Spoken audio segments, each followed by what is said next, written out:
Running Sentences presents Ghost Sands Part 6 Examination and Information.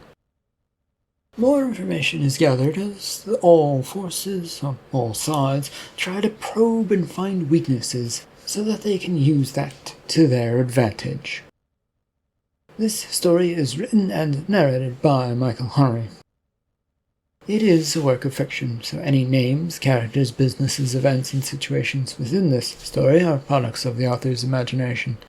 Any resemblance to real people, situations, characters, businesses, events, and/or fictional businesses, characters, events, and etc. is purely coincidental. Copyright 2024, Michael Hunnery. All rights reserved. Laura and Bart sat in the parking lot in their car a few blocks away from their targeted building. The sightline from the second story out onto the street showed them straight towards it. With the late evening hour now upon them, the sleepy little city had done exactly that, gone to sleep, mostly, but there were the odd exceptions or two for businesses that were still open. The two stared out of the sight, with Laura tapping at the driving wheel with an impatient thumbs. "We're going in there?" "Yep, if you want to join me, you're free to do so, but you can also keep yourself low and slim and out of sight if you want." "Aside from your hope to finding what else might be in there, what is of help to us in there?" "Well, if anyone slightly important is there, they may have information on who we are up against. Other than that, though, it's purely an expedition to see what's there." So this tether thing that connects the planes of existence might not be there?" Bart nodded. "There's a chance, yes, but I wouldn't bet on it not being there if this is their base of operations. It's risky to have your connections far away from where you want, and from where you work, because, it just simplifies things, I guess." "Well then, shall we go?" "Well, stay close. We don't know what sort of magic will pop up and change us." "And what is the worst that can happen and change us?" He grimaced as he reached for the door handle to get out. "Death, but I doubt they would go straight out for that. They might not, they might. I think probably they wanted to know why someone is showing up and ruining things for them, so it might possibly be turned into a bug or thrown into another plane of existence. Not entirely sure what they will do." "That's all? Sounds rather tame." With the door now open, he offered a simple shrug. "I'm sure they'll think of something creative that we will regret having not thought of." They now got out of the car in an unhurried pace, keeping the quiet street down below in their vision. A few minutes passed as they walked down to the street and made their way around to a back alleyway that would lead to behind the building that they were going to go into. It was uneventful as they went, taking their time with the moon rising in the cloudy, overcast sky, but occasionally peeking through. There were a few street lamps to help light the way, but they were actually either dim or completely off in this place, near and around this place. "So, we're going in the back door? That's going to be our way in?" "Well, we can't exactly charge through the front door, can we? Besides, the back door is probably open." "Why would it be?" "Well, demons work at night mostly, or they do their best work during that period of time. If this is their entire base of operation, then it's a way in and out for them that won't draw as much attention, and that's always good for them." As if to prove his point, the smallish man scurried as fast as he could, and then disappeared after turning a corner. "Would you want to see something like that, going out the front door during working hours or night hours?" "Well, it would be suspicious, though most people in this section of the country tend to keep to themselves. They'd just see something and shrug and then move on without much thought or effort to change it." "So, we go through the back door. That's probably guarded as well, so, just keep that in mind." She was left shaking her head as they made their way towards an open back door near a loading bay. It was a garage door, wide open with a few mingling figures here and there gathered around it. With a gaggle of 7 children behind him, Zevian sighed with. They were now on the road home, though it was a climbing road to get back to the house he'd once known, and things felt so different yet familiar to him as they began that trek upwards. "Are we there yet?" "Almost, Henry. All we have to do is to walk up this road and you can play and do whatever you want." "That sounds boring."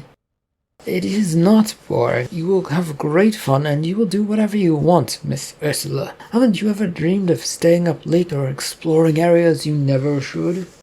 "Why would we want that?" Zevian swirled on the group in the dim moonlight, barely able to make them out. He was about to respond when he spotted the familiar look of red and blue flashing lights near the road. "Shit, to the woods, and no talking anymore." He waved his hands towards the kids, who all snapped to and obeyed the order.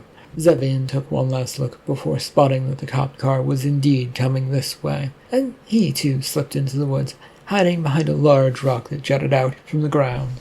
The kids were all hidden on the ground and behind trees as the car drifted by, heading its way upward, slowly, apparently looking around, but then disappeared from sight. "What was that?" "Those who wish to ruin your fun, Mr. Charles." "But we aren't having any fun." "It will come, trust me. You'll find a whole new world, but for now we shall avoid the roads to my home. Follow me, and hurry."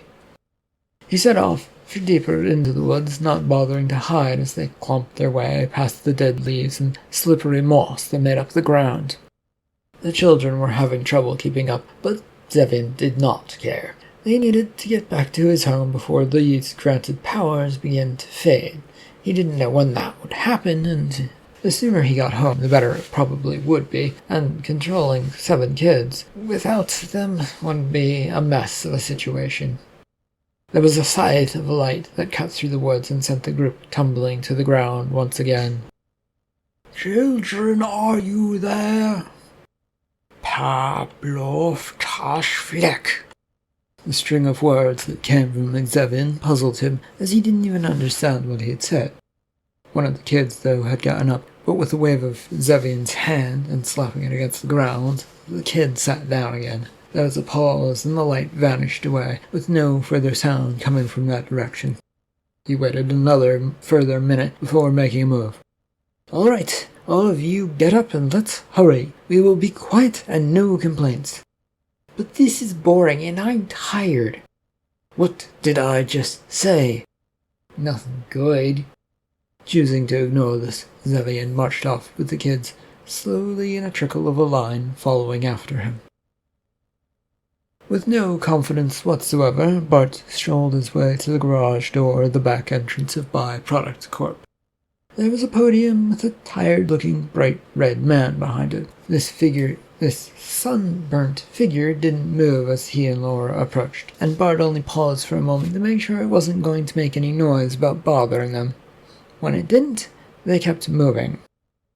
Once inside, they found the nearest stairs up and began to climb. "Do we even know where we're going? Why up and not downstairs? All the humans seem to be going down." "The offices are upstairs, and well, the sense that I got is telling me up is better. You know, that sense that I lied about because it's easier to not talk about?" The stairwell was quiet except for their own footsteps echoing up and down it, and Laura wasn't paying much attention to what he'd said, instead studying the stairs that they were coming up on as it ended in a doorway. "This is the place, right?" "Yep, top floor, unless they have something hidden. Wouldn't be surprised if they did, but we will find out." With both at the door, Bart was the one who reached out for the door handle. He carefully turned it and pushed it, only for it not to move an inch, and then with a tug, it popped open, as he made sure to get out of the way, in case of some magical trap attached to it or anything else. Nothing appeared to have happened, so they both peeked around and into the office space. "Hello, anyone home?" This drew a look from Laura of surprise and confusion. "I thought we were sneaking in." "We haven't really been doing that, though. I mean, yes, we're sneaking, but we haven't really exactly hidden ourselves, and they probably already know we're here, so we've just made sure that they know it? Oh, fine, we sneak from here on out. He slipped through the door into the office space when no response came to his words. Well, it's a little late for that. You don't know that. The office was nothing special, as rows and rows of cubicles greeted them. The space was about a 150-foot room, with offices to the right, as well as a staircase leading up to a big office that looked over the other ones. They took a few steps in as the room lights automatically began to come to life, freezing them in place. They waited a moment, but nothing seemed to happen. Well, the big office up there seems to be a good place, right? The best of places, and keep an eye out for anything unusual just in case. They started to move forward and to the right so that they could get to these stairs. Laura, though, while looking around, questioned the request in her mind for a second. Then, catching up to him, she tugged on Bart's shirt. What would be weird or out of place looking that would catch your attention? Truthfully, I don't know. I haven't had many chances to investigate demons' workplaces. If it glows or looks otherworldly, I guess that's the sign. You haven't had much chance to investigate other demons? No, not really. I've been part of investigations and looked into things, but not workplaces. And I should point out, neither have you, so don't go pointing fingers at me in surprise that this is weird. We're both sort of new to this, for the most part, let's just get this done. They'd gotten to the stairs without anything happening to them, and began their climb upwards, all while keeping an eye out for things. The spacious office that stretched much of the floor space, and was at the end of their little climb up the stairs. It was clean and contained little but a fancy desk and a few other things that were usual office attire, and it appeared there was a sleeping figure napping on the desk. Or, well, their head was down on the desk, at least halfway, sitting in the chair, with their head down, and just not paying any attention to anything in the world. Bart spotted the figure first, as Laura took a few steps in after him. It didn't take long for her to notice either, as they both rose up again. She looked at Bart, who put a finger to his lips, and then pointed something beyond the desk. What is it? Whisper, don't talk too loud. Whispering doesn't work when we're both a couple feet away from one another. He closed the distance, but not quickly, as he was keeping an eye on the figure, which looked to be stirring. The object beyond the person. The painting. What about it? Frustrated that what he was saying wasn't getting through, Bart threw up his hands. What do you think I'm talking about? It feels off. Oh. Their voices had gone back to normal speaking tones, and had awoken the figure who was raising their tired-looking head to look at them. Who are you, and what are you doing here? We've come to seek answers, miss. The figure, which turned out to be a lady of some sort, was now slowly standing up. Oh, you're human. I will point out I don't think it's a good idea to interfere with what we're about to be doing. I will call whoever I need to my side to help me fight off an invasion from strange, otherworldly creatures, which at least one of you appears to be. Who are you, and what are you doing here? You already asked that, and, now we will fill you in. We're investigating you and your company for connections to demons. What else would we be doing here, really?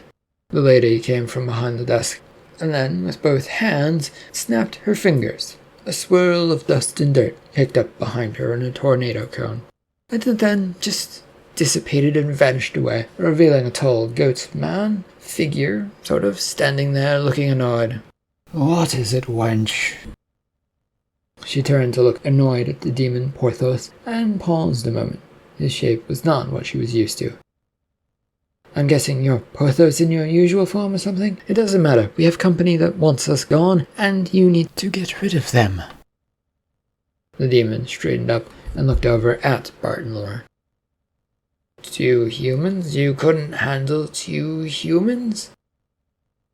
1 human, demon.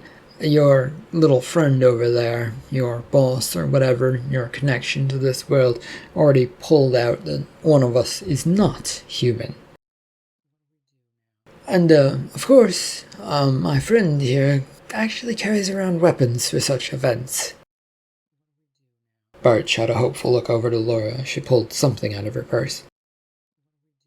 We're here to find out if you know anything if you have anything to do with the disappearance of a few kids.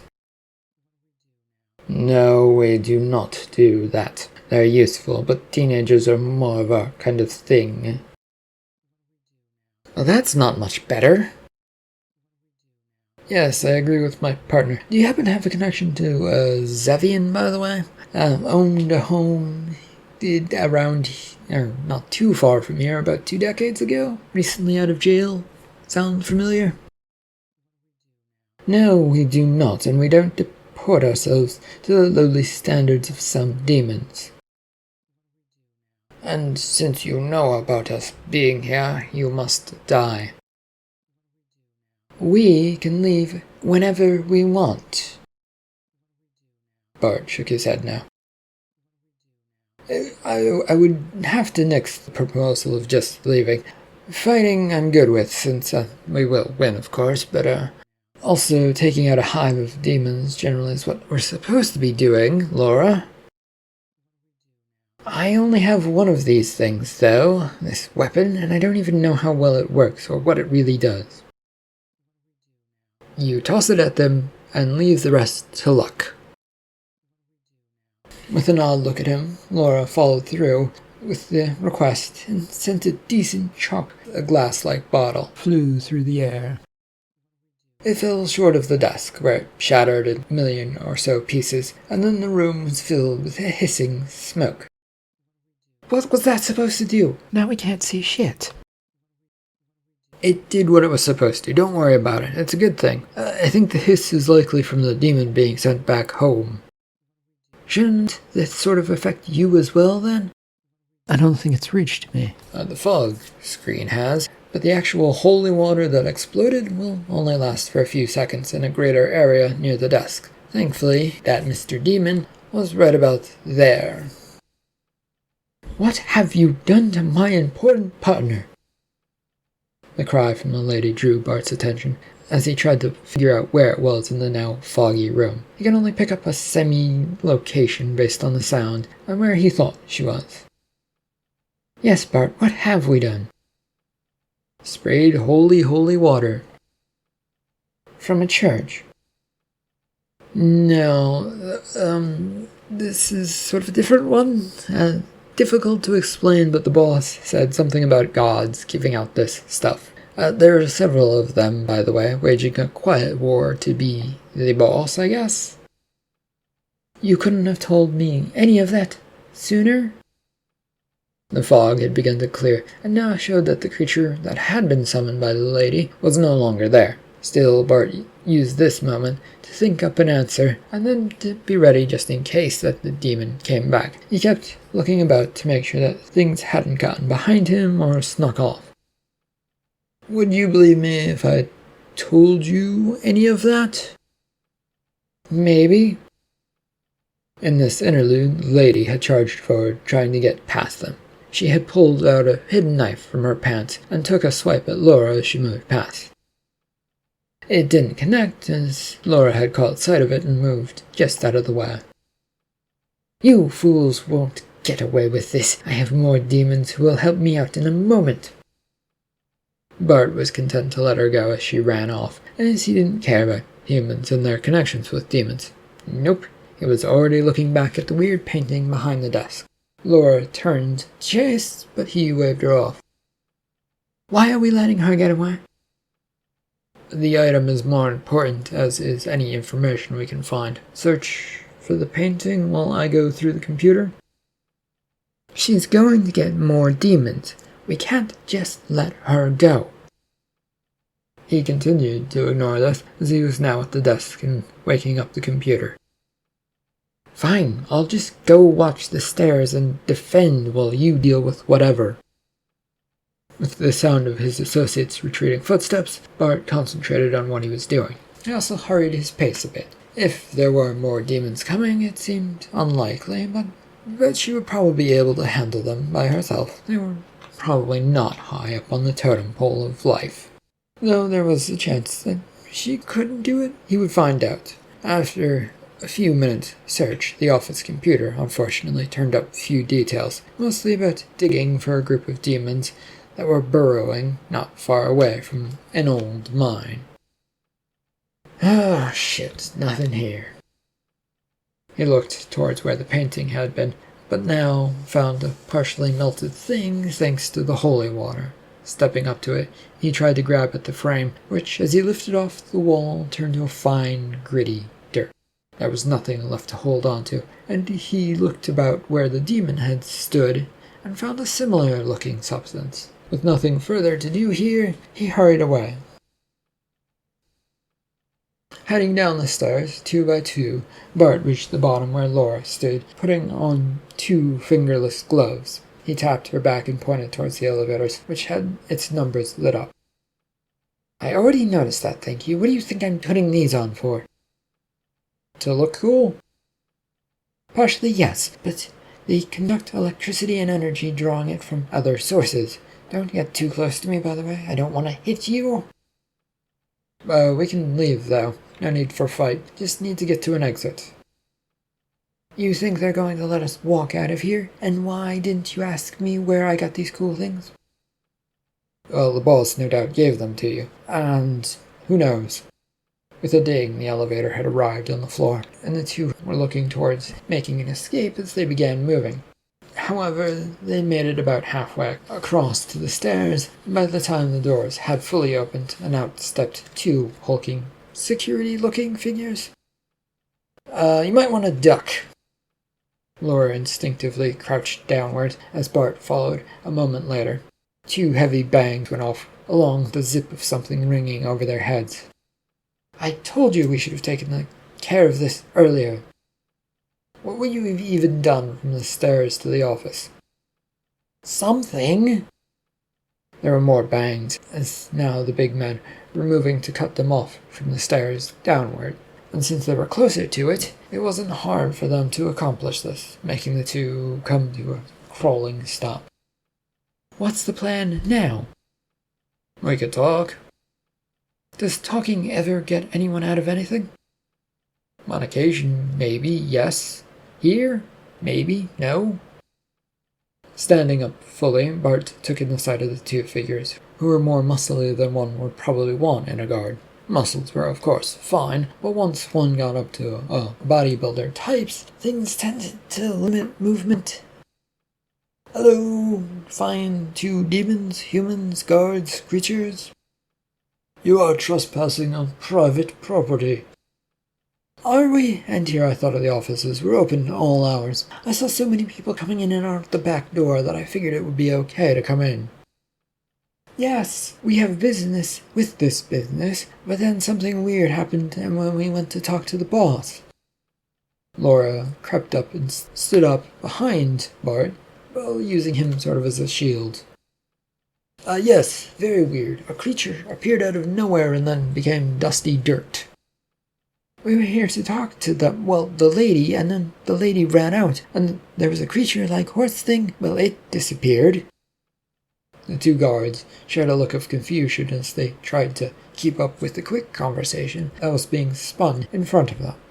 It was quick, though, when the 2 were back to taking in Bart and Laura with their guns, just about ready to fire again.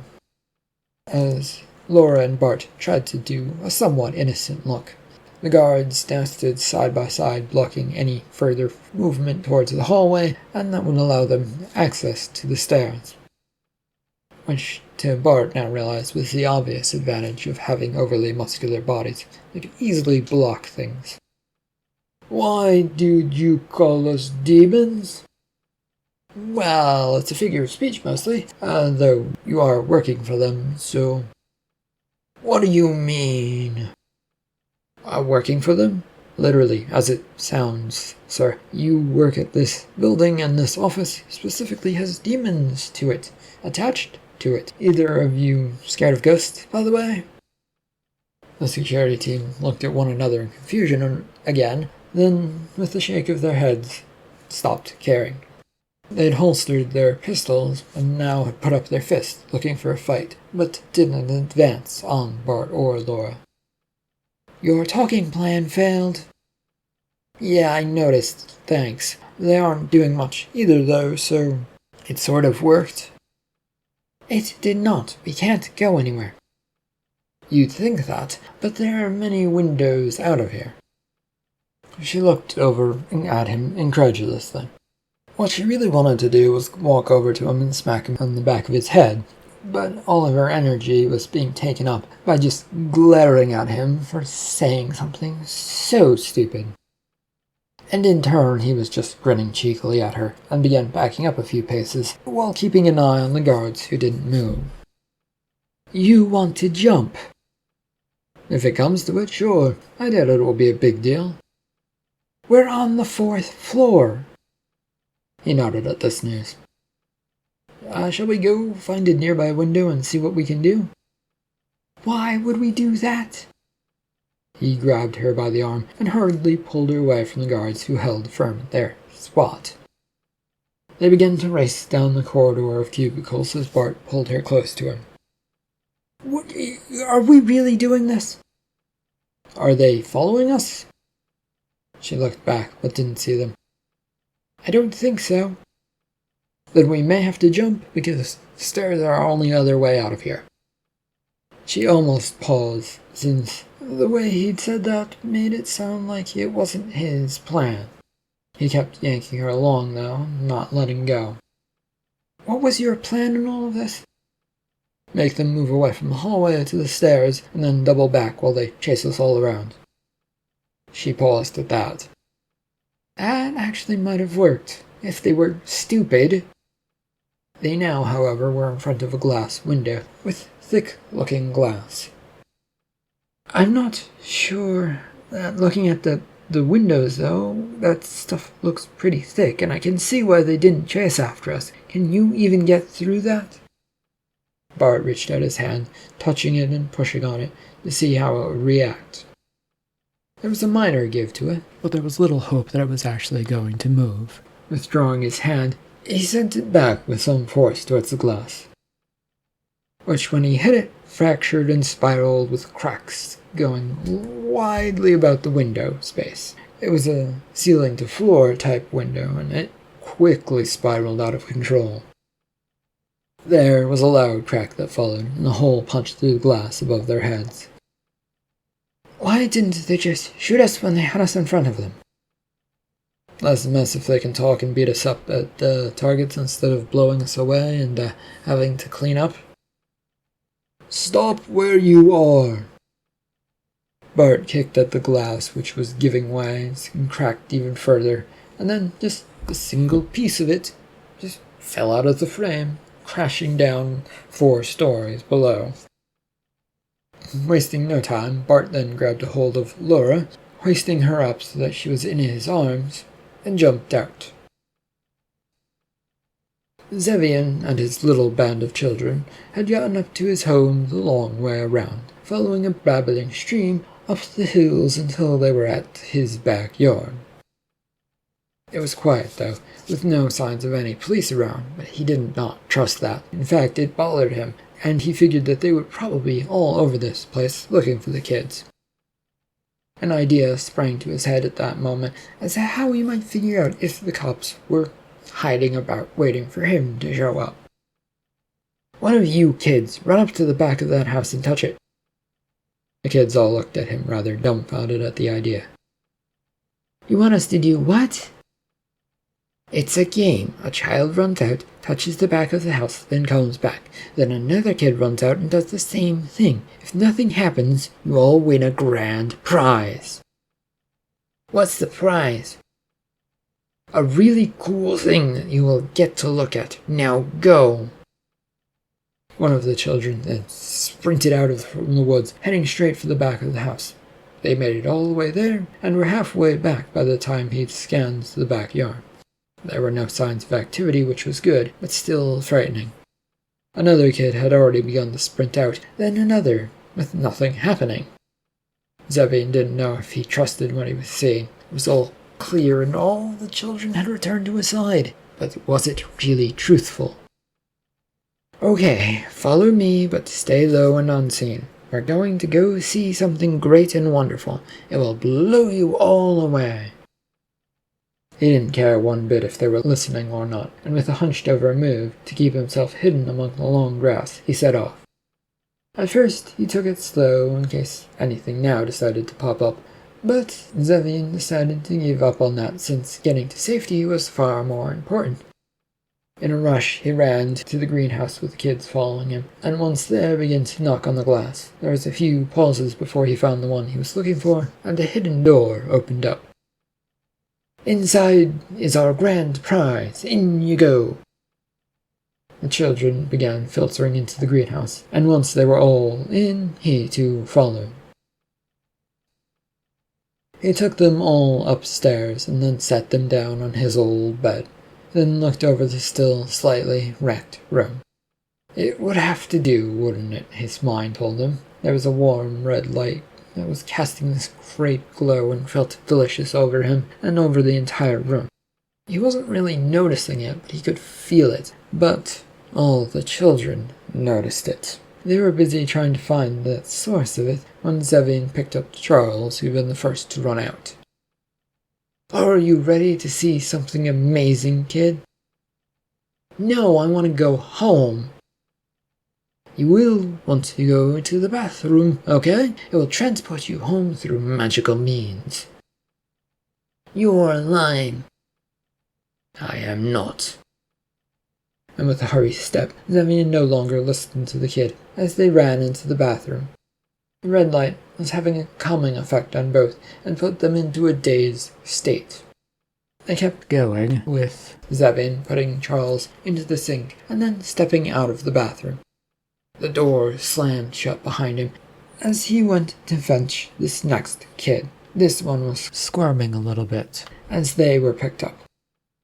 But in the end, they would go into the bathroom and he would set them into the sink in a seated position, and then Zevin would leave again. Repeated over and over again, the kids were soon all gone, and now exhausted, all Zevin could do was fall onto his old bed and went fast asleep. Book had spent the better part of the day, what felt like a day, or maybe two, climbing and descending sand dunes. Ouroboros had given him directions to head off to and little else to actually help him. During his walk, he'd come to the decision that he hated this entire thing. It was a good chance to walk away, but he also figured that tabs were being kept on him, and so that any stray step would instantly bring some attention to him.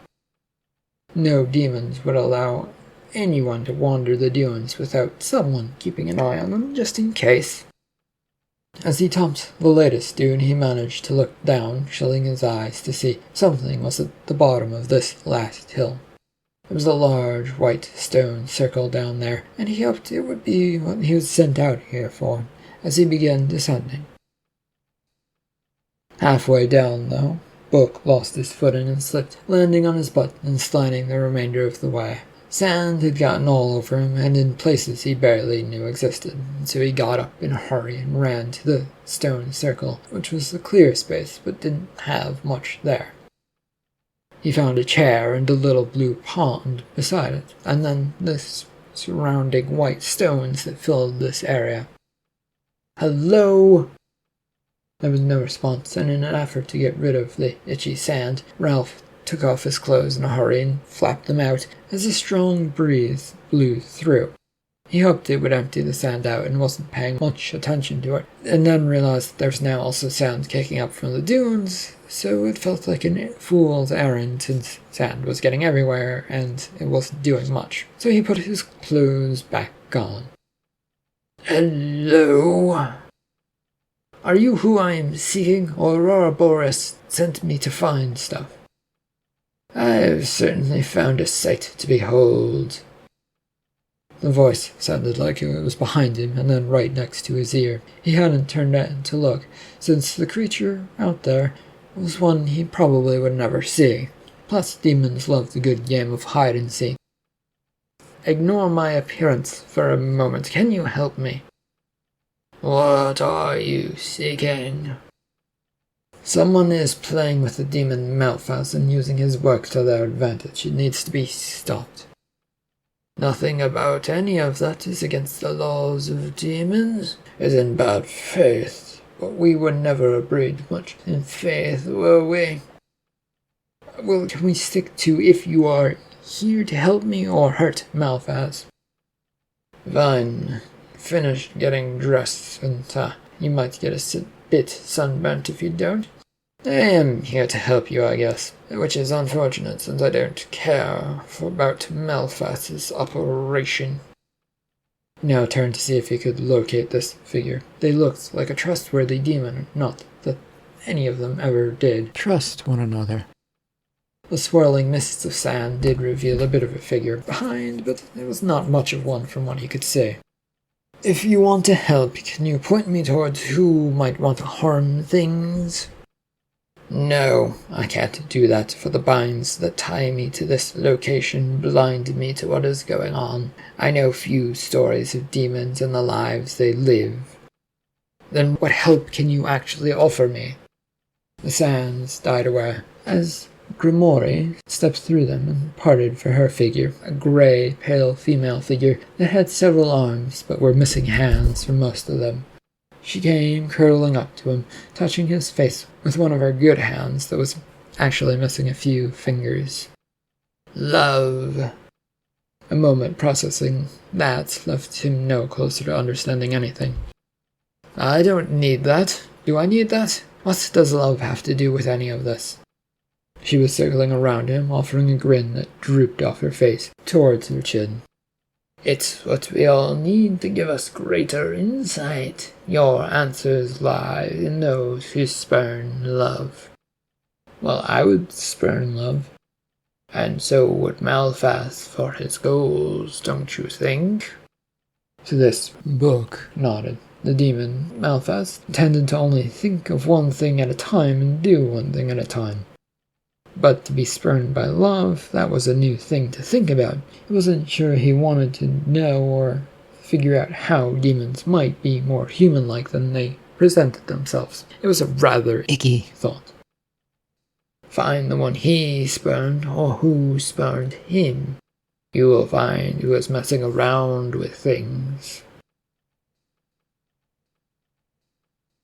End of part 6 of Ghost Sands. Thank you for listening.